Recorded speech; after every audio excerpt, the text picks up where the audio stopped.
Sen var ya, sen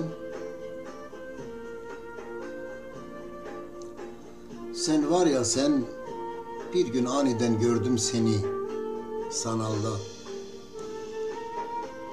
Bir keklik misali kalmıştın dalda. Öylece baka kaldım. Kendimi sıcak kalbinde hissettim hayalde. Uzattım elimi, kopardım yerinden, koydum koynuma.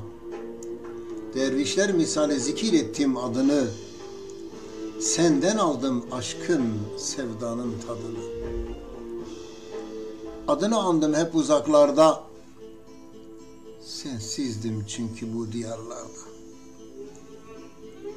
Bir kuş olup uçmak istedim yurduna. Yapamadım, kanatlarım kırıktı.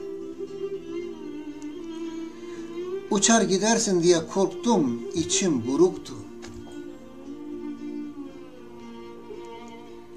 Dün akşamki çeyrendi beni bağlatan, aşkındı, sevgindi içimi sızlatıp ağlatan. Ama bu sabah yine özlemle uyandım. Duyacaktım sesini. Sen konuştukça ben çekecektim içime nefesini. Ama rahat değildim. Bir korku vardı. Sorular peş peşe gelince korku beni tamamen sardı. Eyvah dedim. Eyvah mı eyvah. Yoksa yine batacak mıydı güneşim? Terk mi edecekti beni? Terk mi edecekti beni? Hep hayal ettiğim eşim.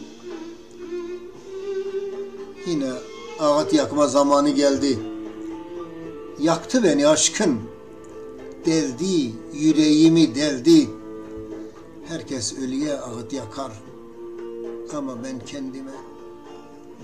Her seferinde ölen ben olurum. Ağıt yakanım yoktur. Bir ağıt da sen yak güzelim. Gözyaşları oldu nehirim selim. Seni hiçbir zaman unutamam. Aşkım, sevdam, sevgim. Aşkım, sevdam, sevgim.